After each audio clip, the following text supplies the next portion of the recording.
Good morning, good morning. Couple of stragglers still coming on in. Get that coffee. Welcome. Welcome to San Francisco and welcome to NeuroGaming 2014. I'm Zack Lynch. I'm the organizer and producer of this event. I'm also the executive director and founder of the Neurotechnology Industry Organization. We're a trade group that represents over 100 different neuroscience companies and brain research institutes.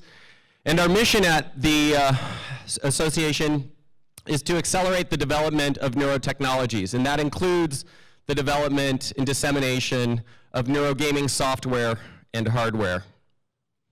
So what a fantastic crowd. Wow, we've got over 500 people registered for the conference. And I think if you took a look at the person to your left and the person to your right and maybe the person behind you, you'll find that you probably have very little in common yet. And you'll probably, by the end of the day, have some things in common, and that's what's so great about this event. There's a wide variety of individuals who have come together to figure out what neurogaming is, where it's going, and what we can all do with it. And I think that's just such an extraordinary opportunity. We've got game designers, game developers, neuroscientists, educators, investors, reporters, all of you here, and you are the people that are making this conference possible because you're the ones that have the inquisitive minds to actually make things happen. So I applaud you for taking the time out of your life and coming and enjoying this event. So not only do we have a fantastic 2 days together where we have 10 different sessions where we're going to see lots of wonderful individuals sort of explore the future, but we've already had a great week in neurogaming. This past weekend, we had a NeuroGaming Hackathon where 100 participants hacked away for 36 hours straight. It was a fantastic event. 20 teams broke down. We had 3 winners. They're out in the expo. Go check them out. I highly encourage you to see what is actually possible with 36 hours of work and a team of 3 or 4 people. It's pretty incredible what you can do these days with the enabling technologies.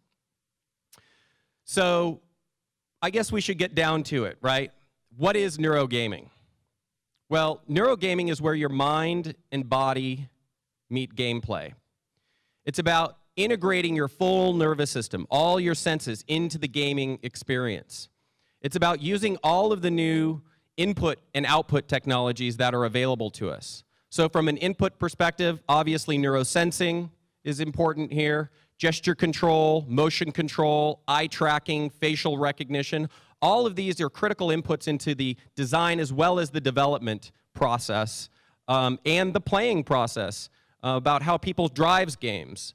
So that's from the input side. And then from the output side, what we're looking at are a whole new slew of wonderful technologies that people can use. We've got AR, we've got VR, and we've got haptics. You know, technology to stimulate us in a sensory way to actually make us feel what's going on. And when you combine all of those together, you really get neurogaming. It's really a convergence of all those, of integrating all those into one complete experience. So, and that's actually how I designed this conference, was to explore each one of these. So over the next 10 days, we have 10 different sessions. We'll kick off the conference with an hour-long session on sensory gaming platforms, where we'll discuss neurosensing, we'll talk about haptics, we'll talk about how they're being integrated, we'll talk about eye tracking, and how those technologies can be used in different ways. From there, we'll move on to a discussion of emotional gaming technologies, facial recognition, again, eye tracking, and some other technologies and how they're being used in not only the game design process, but to actually play games and drive movement of individuals and characters within the gaming process. After that, we'll take a lunch. We'll have the expo back open for an hour and a half, and then you'll come back here at 2. At 2, we're going to have a fantastic panel on virtual reality neurogaming, and after that, we'll bring up some investors to critique what the heck's going on, see what they're interested in, and see if they have any insights about what might be the hot spots or the cold spots in this sort of emerging sector. After that, we'll take a 30-minute break, then come back for the final session of the day of entertainment neurogaming, where we'll really sort of try and take it to the next level and see what's possible. After that, we're going to have a fantastic bar that's open for everyone, hosted by iMotions and Helsinki Business Hub. They're out there. You can go see them and go thank them when you have a chance. and then we'll keep the expo open till 7. Tomorrow we'll come together again at 10 o'clock. We'll kick off the day with a session on augmented reality neurogaming, and then from there we'll move into several sessions where the technologies become much more applied and much more specific in specific contexts. So we'll have a discussion around cognitive gaming platforms, and then we'll break down into educational neurogaming, therapeutic neurogaming, and then end the day on wellness neurogaming.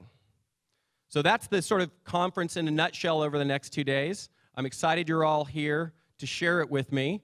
I hope you appreciate all the speakers and the time that they've taken out of their busy lives to come and talk with us.